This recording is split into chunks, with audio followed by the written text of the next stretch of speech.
Hi, all. So, my name is Teja Janlagada. I wrote this book, The Power is Yours, and My Experiments with Truth. You can find it on Amazon if you search my name. It's um, it's a collection of poems and essays. I'm going to do a reading of one of these poems. The first one is called Chaos Theory. A butterfly flaps its wings, and we fall flat on our face.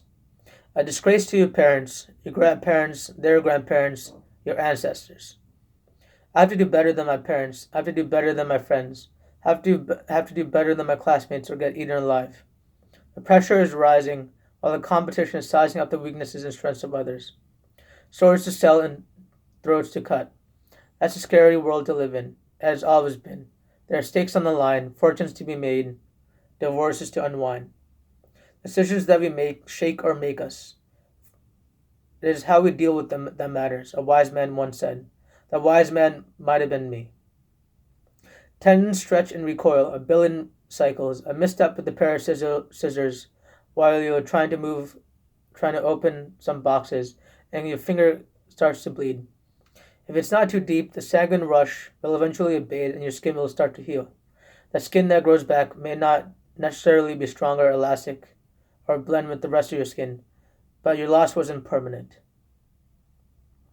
Also, you might have gained something else. Think of it as a trade, and your injury won't always hinder you in your life. Imagine all the things that you will do with those fingers and toes, probably more than you can count. The body and the mind work in the same way. It is hurt and it regrows, sometimes to capacity, sometimes behind it. Everything has a spring constant, but you aren't. You are an adaptability machine. What doesn't kill you won't necessarily make you stronger, but there are lessons in damage and disrepair. There are so many strategies out there to confront the situations and problems that you're dealt with in this life. You can run, hide, attack, go underprepared, or go overprepared. To the clueless mind, clueless words and behaviors are perceived as arrows and spears. We can panic and retaliate.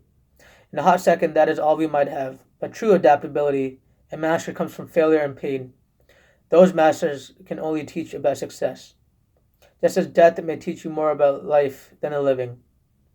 The universe exists in a duality, a yin and a yang, pairs of dances orbiting harmonious synchronicity, and ineffable about a particle simultaneously creating order and disorder, tumult and triviality, triumph and trickery. A hearty laugh and trailing tear find its way to the dimple of your chin. Existence is diffusion. That means that eventually you'll get where you need. As failure and death as your guide, you learn your art and learn how to follow your heart. Failure can bring us doubt, misery, mistrust, looking for space for security. There's pain in the fall. And sometimes we just can't manage to get back up again. Sometimes your bones are just too weary. Your heart can't take another blow. Sometimes we need help, or are too proud, unafraid, or unsure, unsure or afraid to ask for a helping hand. Of course, it's terrifying to make a request of yourself or others. You ask as your being has a desire to fulfill for one cause or other, a low energy vacuum that can't manage to reach equilibrium. The fear of failure and rejection does not come from being denied your desire, but rather that you suffer without it.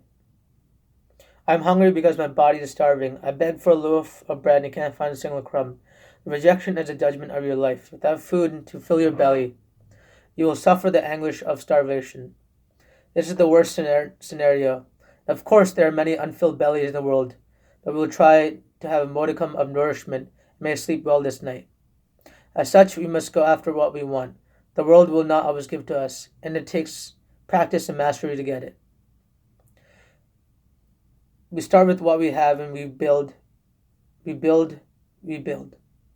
Cuts may heal, but calluses grow stronger each time they are peeled off.